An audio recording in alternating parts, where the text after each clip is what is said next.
ಬಾಳಿ ಬದುಕಬೇಕಾಗಿದ್ದಂಥ ಚಿನ್ನದಂಥ ಕಂದ ಇವತ್ತು ಕಣ್ಮುಂದ್ಗಡೆ ಸಾವನ್ನಪ್ಪಿದ್ದಾನೆ ಅಂದರೆ ಯಾವ ತಾಯಿ ತಂದೆಯೂ ಕೂಡ ಸಹಿಸ್ಕೊಳ್ಳೋದಕ್ಕಾಗೋದಿಲ್ಲ. ಯಾಕೆಂದರೆ ತಾನು ಹೆತ್ತ ಕರುಳ ಬಳ್ಳಿ ತನ್ನ ಕಣ್ಣು ಮುಂದ್ಗಡೆ ಜೀವವನ್ನು ಬಿಡುವಾಗ ಆ ತಾಯಿ ತಂದೆಗಾಗುವಂಥ ನೋವಿದೆಯಲ್ಲ, ಅದು ಯಾರು ಹೇಳಲಿಕ್ಕಾಗೋದಿಲ್ಲ. ಅಂಥ ಕಠಿಣವಾದ ನೋವದು. ಅದಕ್ಕಾಗಿ ಸಮಾಧಾನ ಮಾಡಿಕೊಳ್ಬೇಕು. ವಿಧಿಯಾಟದ ಮುಂದೆ ಮನುಷ್ಯ ಏನೇನೂ ಅಲ್ಲ. ಯಾಕೆಂದರೆ ನೋಡಿ, ಈ ಜೀವ ಅಂತಕ್ಕಂಥದ್ದು ನೀರು ಮೇಗಳು ಗುಳ್ಳೆ ಇದ್ದಾಗೆ ಯಾವ ಸಂದರ್ಭದಲ್ಲಿ ಬೇಕಾದರೂ ಹೋಗ್ಬೋದು. ಆದರೆ ಇಷ್ಟು ವರ್ಷ ಕೇವಲ 20 ವರ್ಷ ಬದುಕಿದ್ರೂ ಕೂಡ ನಮ್ಮ ಪ್ರೀತಿಯ ಚಿರಾಗು ತಾಯಿ ತಂದೆಗೆ ಒಳ್ಳೆಯ ಹೆಸರು ತಂದಲ್ಲ, ಅದೇ ನಿಜವಾದ ಪ್ರೀತಿ. ಇಲ್ಲಿವರೆಗೆ ಯಾವ ತಪ್ಪನ್ನು ಮಾಡದೆ ಪ್ರೀತಿಯಿಂದ ಅವನು ವಿದ್ಯಾಭ್ಯಾಸ ತಂದೆ ತಾಯಿಗಳ ಸೇವೆ ಮಾಡ್ತಿದ್ನಲ್ಲ, ಅದು ನಿಜವಾದ ಸೇವೆ. ಯಾಕೆಂದರೆ ಒಂದು ಸಣ್ಣ ಕಥೆಯನ್ನು ಹೇಳ್ತೇನೆ, ದಯಮಾಡಿ ಕೇಳಿಸ್ಕೊಳ್ಳಿ. ಒಬ್ಬ ಮಗ ಓದಿ ದೊಡ್ಡ ವಿದ್ಯಾವಂತನಾದ. ಮನೆಯಲ್ಲಿ ಕಿತ್ತು ತಿನ್ನೋ ಬಡತನ ಇತ್ತು. ಕೇಳಿಸ್ಕೋಬೇಕು ದಯಮಾಡಿ ಎಲ್ಲರೂ ಕೂಡ.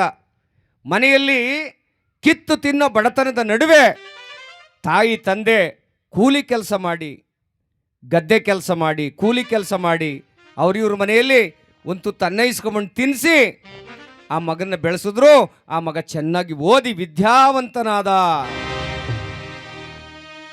ಸಂಬಳ ಬಂತು, ಮೊದಲನೇ ಸಂಬಳ 60,000 ರೂಪಾಯಿ ಸಂಬಳ ಬಂದಿದೆ ಮಗನ ಕೈಗೆ. ಆ ಮಗ ಬಂದು ತಾಯಿ ಕೈಗೆ ಕೊಡೋಕೆ ಹೋದ. ತಾಯಿಗೆ, ಅಮ್ಮ ನಾನು ಮೊದಲನೇ ಸಂಬಳ ಬಂದಿದೆ ತಗೊಳಮ್ಮ ಅಂತ. ಆ ತಾಯಿ ಹೇಳಿದ್ಲು, ಬೇಡಪ್ಪ, ನನಗೆ ಕೊಡಬೇಡ, ನಿಮ್ಮ ತಂದೆ ಕೊಡು. ಯಾಕೆಂದ್ರೆ ಹಗಲು ರಾತ್ರಿ ನಿದ್ರೆಗೆಟ್ಟು ನಿನ್ನನ್ನು ಚೆನ್ನಾಗಿ ಓದಿಸ್ಬೇಕು ಅಂತ ಎಷ್ಟು ಕಷ್ಟ ಬಿದ್ದವನಿ ಅಂತ ನನಗೆ ಗೊತ್ತು ಕಣೋ. ನನಗೆಲ್ಲ ಕೊಡಬೇಕಾಗಿರೋದು, ನೀನು ತಗೊಂಡೋಗಿ ನಿಮ್ಮ ಅಪ್ಪನ ಕೈಲಿ ಕೊಡು. ಆಗ ಮಗ ಅಂದ, ಇಲ್ಲಮ್ಮ, ನಾನು ಅಪ್ಪನ ಕೊಡಲ್ಲ, ನಾನು ನಿನ್ನ ಕೈಗೆ ಕೊಡಬೇಕು ಅಂದ. ತಾಯಿಗೆ ಎಲ್ಲಿತ್ತೋ ಕೋಪ, ಮಗನ ಕೆನ್ನೆಗೆ ಚಟೀರ್ನೆ ಹೊಡೆದ್ರು. ನನ್ನ ಮುಂದ್ಗಡೆನೆ ಹಿಂತಿರಿಕೊಂಡು ಮಾತಾಡ್ತೀಯ, ನಿಮ್ಮ ಅಪ್ಪನ ಕಷ್ಟ ಎಷ್ಟಿದೆ ಅಂತ ಗೊತ್ತೇನೋ. ಬರಿಗಾಲಲ್ಲಿ ನಡೆದು ಯಾರಾದರೂ ಒಂದು ತುಜ ಅನ್ನ ಕೊಟ್ರೆ ಅದನ್ನು ನಿನಗೆ ತಂದು ತಿನ್ನಿಸ್ತಿದ್ದ.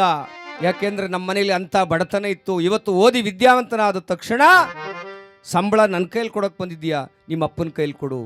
ಆ ಮಗ ತಾಯಿ ಹೊಡೆದ ಏಟಿಗೆ ಕಣ್ಣೀರಾಗ್ತಾ ಹೇಳ್ತಾ ಇದ್ದಾನೆ, ಅಮ್ಮ ನಾನು ಅಪ್ಪನ ಕೊಡಬಾರ್ದು ಅಂತ ನನ್ನ ಮನಸ್ಸಲ್ಲಿಲ್ಲ. ಇಷ್ಟು ದಿನ ನಮ್ಮಪ್ಪ ಯಾವಾಗಲೂ ನನಗೆ ಹಿಂಗೆ ಕೈ ಇತ್ತು ಕೊಡ್ತಾ ಇದ್ದ. ಹಿಂಗೆ ಕೈ ಇಟ್ಟು ಭೂಮಿ ಕೆಳಗಡೆ ಮಾಡಿ ಕೊಡ್ತಿದ್ದ ಕೈನ. ಇವತ್ತು ನಾನೋಗಿ ಅವನ ಕೈಲಿ ದುಡ್ಡು ಕೊಟ್ಟರೆ ನಮ್ಮಪ್ಪ ಕೈ ಕೆಳಗಾಗೋಯ್ತದೆ, ನನ್ನ ಕೈ ಮೇಲಾಗೋಯ್ತದೆ. ಅದಕ್ಕೆ ನಮ್ಮ ಅಪ್ಪನ ಕೊಡಲ್ಲ, ನೀನೋಗಿ ನಮ್ಮ ಅಪ್ಪನ ಕೊಡಮ್ಮ ಅಂತ ಅನ್ನಂತೆ ನೋಡಿ ಮಗ. ನೋಡಿ ಎಂಥ ಸಂಸ್ಕಾರ ಇದು ಬಂಧುಗಳೇ. ಮಕ್ಕಳಲ್ಲಿ ಈ ಸಂಸ್ಕಾರ ಬಂದಾಗ ಮಾತ್ರ ನಮ್ಮ ತಾಯಿ ತಂದೆ, ನಮ್ಮ ದೇಶ, ನಮ್ಮ ಭಾರತ ಉಳಿಲಿಕ್ಕೆ ಸಾಧ್ಯ. ನೋಡಿ, ಅಪ್ಪನ ಕೈ ಯಾವತ್ತು ಕೆಳಗಾಗಬಾರದು ಅಂತೇಳಿ ಮಗ ತನ್ನ ತಾಯಿ ಕೈಲಿ ಏಟನ್ನ ಕೊಡಿಸ್ಕೊಂಡ್ರು ಕೂಡ ಅಪ್ಪನ ಕೈಗೆ ನಾನು ಕೊಡಲ್ಲಮ್ಮ, ಅಪ್ಪನ ಕೈ ಕೆಳಗಾಗಬಾರ್ದು. ಯಾಕೆಂದ್ರೆ ಯಾವತ್ತೂ ನನ್ನ ಅಪ್ಪನ ಕೈ ಹೀಗೆ ಇರಬೇಕು. ಇದು ಸ್ನೇಹಿತರೆ ಸಂಸ್ಕಾರ ಅಂದರೆ.